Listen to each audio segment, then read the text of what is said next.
Welcome back to the Time Vault Chronicles. You know, we love digging up those historical twists that you might not find in your average history book. That's right. And today we're diving into the rise and fall of communism. Specifically in Russia. Yeah, everyone's heard of the USSR. Right, the Soviet Union. And Mm. and how it all kind of came crashing down in the end. Mm-hmm.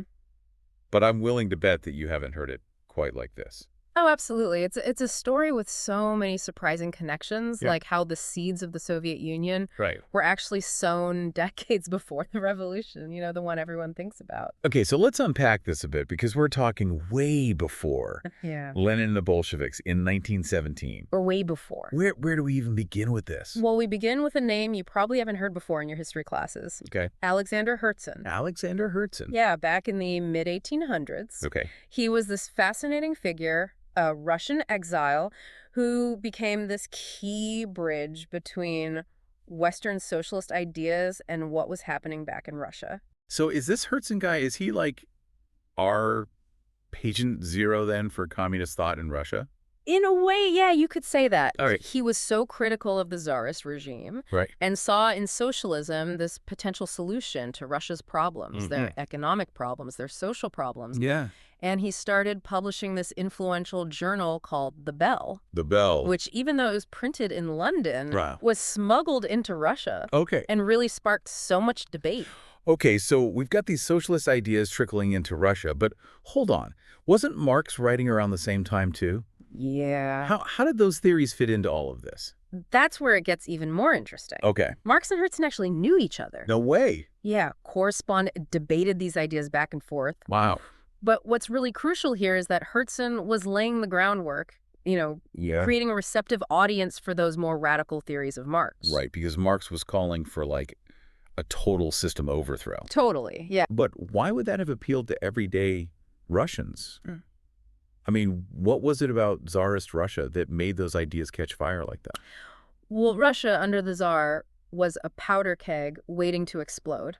Okay. You had this tiny elite living in such opulence, and then the vast majority of the population, the peasants especially, were living in abject poverty with virtually no rights. Yeah.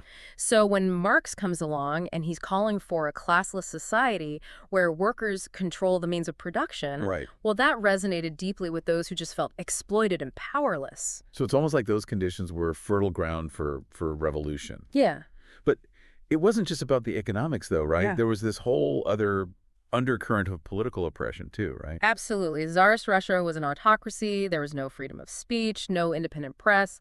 Any dissent was just crushed. Yeah. And people yearned for basic freedoms and a voice in how they were governed. It's like a recipe for discontent, right? Yeah, you have economic hardship, you have political suppression. It's Yeah. a potent mix. And into that mix, you drop these radical ideas about, equality and worker empowerment. Yeah. No wonder things started to heat up. Yeah. But I'm guessing it wasn't an overnight transformation. No, not at all. These early socialist movements were fragmented, Okay. often more focused on just educating workers, organizing workers than like outright revolution. Right.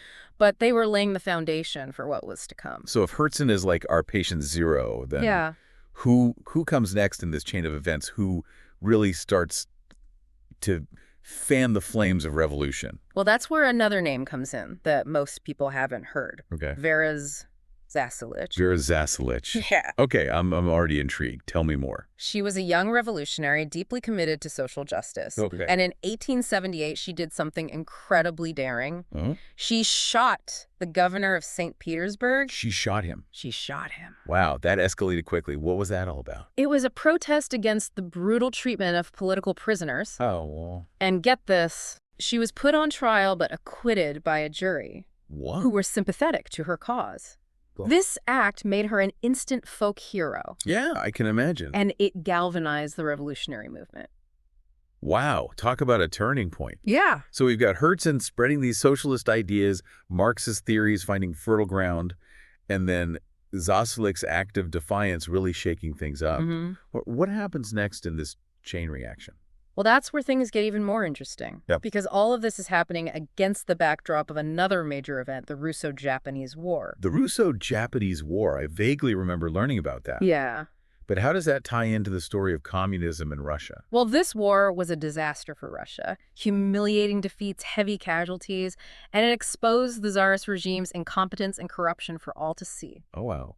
And it led to widespread economic hardship, which further fueled that discontent among the population. Okay, so now you have all these ingredients simmering, right? Yep. You've got the social unrest, economic hardship, political repression, and now this discrediting of the Tsar on the world stage. That's a recipe for explosive change. Exactly. And that brings us to 1905 and the First Russian Revolution. Ooh. That is a story for part 2. Okay, so picture this: Russia 1905, defeated in war.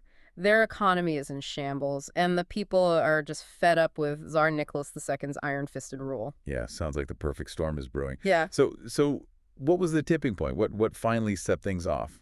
Well, it all started with a peaceful protest. Okay. Thousands of workers marched to the Winter Palace in St. Petersburg, led by this priest named Georgy Gapon. Okay. And they were carrying this petition asking the Tsar for, better working conditions, some basic reforms. They even called him their little father, hoping to kind of appeal to his sense of, paternal duty. So it sounds like a pretty straightforward demonstration. How did that turn into a full-blown revolution? Well, let's just say things didn't exactly go as planned. Wow. The Tsar's troops panicked and they opened fire on the unarmed crowd, No way. killing hundreds. Oh my gosh, talk about a massacre. Yeah. That must have been just a complete shock to everyone. Oh, absolutely. This event, which became known as Bloody Sunday, it sent shockwaves through Russia. It shattered any illusions people might have had about the Tsar's benevolence. So from peaceful petition to bloody massacre, that's a pretty stark turning point. What was the immediate fallout from that? Uprisings erupted across the country, strikes paralyzed industries, peasant revolts flared up, and even mutinies broke out in the Navy. The whole system was teetering on the brink of collapse. Wow, it's like that one event, Bloody Sunday, cracked the whole foundation of Tsarist rule wide open. Exactly. And out of this chaos, something new emerged. Remember those councils we talked about earlier, the Soviets? Yeah. Well, they reemerged as these centers of worker power organizing strikes demanding radical change. Okay, so the Soviets are back and more powerful than ever. But they weren't all about communism at this point, right? Right, this wasn't a communist revolution just yet. The Soviets were very diverse. Some wanted a democratic republic, others were pushing for socialist reforms. But what they all shared was this burning desire to overthrow the Tsar and create a more just and equitable society. So the 1905 revolution, it sounds like it was more about dismantling the old system than establishing a new one? Yeah. So did the Tsar just roll over and give in to their demands? Well, he tried to hold on, Okay. but the pressure was too immense. He was forced to make concessions. Like what? He granted a constitution, he established a parliament called the Duma, and he promised some basic civil liberties. So Russia got its first taste of democracy then? But I'm sensing it wasn't a smooth transition? Not exactly. The Tsar wasn't truly committed to these reforms, and he kept trying to claw back power. The Duma was dissolved several times, and the struggle for true democracy continued. Sounds like a period of immense turmoil and uncertainty. How did the socialist movement navigate this new political landscape? It was a time of intense debate and division within the socialist movement itself. Some, like the Mensheviks, believed that Russia needed to go through a capitalist phase before it could transition to socialism. They focused on working within the system, pushing for gradual reforms. Okay, so a more pragmatic approach then. What about the other side? On the other side were the Bolsheviks, led by Vladimir Lenin. Right. They argued that Russia could bypass capitalism altogether and jump straight to a socialist revolution. They believed in seizing power through a vanguard party of professional revolutionaries. Ah, Lenin and the Bolsheviks. Those are the names that usually pop up when we talk about the Russian Revolution. But it sounds like there was more to the story, a whole spectrum of socialist thought leading up to that pivotal moment in 1917. Exactly. And understanding those nuances is crucial for grasping how communism ultimately came to power in Russia. But before we jump ahead to 1917, there's one more crucial event we need to talk about: World War I. World War I, that was a global catastrophe that changed the course of history. Yeah. How did it impact Russia specifically? Well, for Russia, World War I was a disaster of epic proportions. Millions of casualties, economic collapse, and a government teetering on the brink. Oh, wow. The war exacerbated all the existing problems: poverty, inequality, political repression, and it created the perfect conditions for revolution. So by 1917, Russia was a powder keg ready to explode. And this time the Bolsheviks were ready to light the fuse. That they were, but to understand how they pulled it off, we need to delve into the events of that tumultuous year, and that's where we'll pick up in part 3. Okay, so here we are, 1917, a year that changed Russia and really the world forever. The country's been through war revolution, that brief taste of democracy, and now it's on the verge of yet another upheaval. So what was the atmosphere like at this point? Well, imagine a country just exhausted, disillusioned. I mean, the war had dragged on for years. There were food shortages, and the Tsar's grip on power was slipping. It was a powder keg just waiting for a spark. And that spark came in February of 1917, right? Right. The February Revolution, as it's called. But wasn't this one different from that 1905 uprising? It was very different. You see, in 1905, it was mostly workers and peasants who were revolting. But in February 1917, even the Tsar's own troops began to turn against him. Wow. They joined the protesters. They refused to fire on the crowds. It was a total collapse of authority. So the Tsar lost the support of the very people who were supposed to be upholding his regime. So what happened next? Did he just step down? Well, he tried to cling to power, but the writing was on the wall. He was forced to abdicate, ending centuries of Romanov rule. Wow. And a provisional government was set up promising elections and democratic reforms. So Russia finally got rid of the Tsar. That must have felt like a huge victory for the revolutionaries. It was. It was a moment of immense hope and possibility.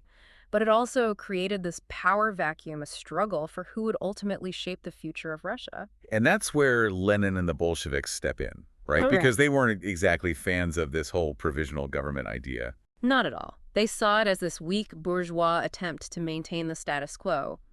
And Lenin, who had been in exile, rushed back to Russia and immediately started rallying support for a second, more radical revolution. Okay, so now we have two revolutions in 1 year. How did the Bolsheviks manage to seize power from this provisional government? Well, they were incredibly organized and they were ruthless. Okay. They exploited the chaos and the discontent, promising peace, land, and bread to the war-weary population. Right. And they also had a clear vision, a socialist dictatorship that would sweep away the old order and create this new classless society. That slogan, peace, land, and bread, it's so simple but yet so powerful. It really tapped into like the deepest desires of the people at that moment. Exactly. It was brilliant propaganda. And they backed it up with action. They formed the Red Guards, this revolutionary militia, and in October of 1917, they launched a nearly bloodless coup d'etat, seizing control of key government buildings and communication centers. So in just a few short months, the Bolsheviks went from a fringe group to the rulers of Russia. That's quite a leap. But their victory was just the beginning, right? Yeah. They still had to build this new socialist utopia that they had promised. And that proved to be far more challenging than seizing power. The Bolsheviks faced immense obstacles: civil war, foreign intervention, economic collapse. They had to build a new state from scratch while simultaneously fighting for its survival. That's a pretty tall order. Yeah. What were some of the key decisions that they made in those early years that really shaped the Soviet Union as we know it? One of the most significant was their decision to nationalize industry and collectivize agriculture. Okay. They abolished private property and brought all economic activity under state control. They also created a one-party state, crushing any opposition and silencing dissent. So from czarist autocracy to a communist dictatorship.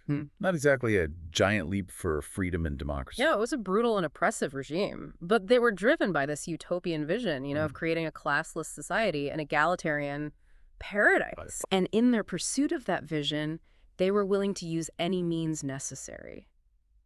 It's a reminder that revolutions, even those started with the best of intentions, can often lead to unforeseen consequences. And in the case of the Soviet Union, those consequences were devastating: millions, dead, widespread suffering, and this legacy of repression that lasted for decades. Absolutely. And yet, it's important to remember that the story of communism in Russia isn't just about the horrors of the Soviet Union. It's also about the enduring appeal of these ideas, the dream of a more just and equitable world. That's a good point. Even though the Soviet experiment ultimately failed, those ideas, they continue to resonate, particularly in times of economic hardship and social inequality. I mean, people still yearn for a system that prioritizes the collective good over individual greed, a system that ensures that everyone has access to basic necessities. Exactly. And that's why it's so crucial to engage with these ideas critically, to learn from both the successes and the failures of the past, and to keep searching for solutions that create a more just and equitable world for all. So from the early stirrings of socialist thought in the mid-1800s to those dramatic events of 1917 and the rise and fall of the Soviet Union, it's a story that spans over a century and continues to shape our world today. It's a reminder that history isn't just a collection of facts and dates. It's this tapestry woven with ideas, passions, and the enduring human struggle for a better world. Well said. And I think our deep dive today has shown that even a seemingly familiar historical event like the Russian Revolution is full of surprising twists and turns, lesser-known figures who play these pivotal roles, and enduring lessons that resonate even in our own time. Absolutely. And as always, we encourage you to keep exploring, keep questioning, and keep connecting the dots. Because history is more than just the past. It's a mirror reflecting who we are and a compass guiding us towards a better future. I love that. History is a mirror and a compass. What a powerful image to end on. Thanks for joining us on this journey through the Time Vault Chronicles. Until next time, keep those curiosity gears turning.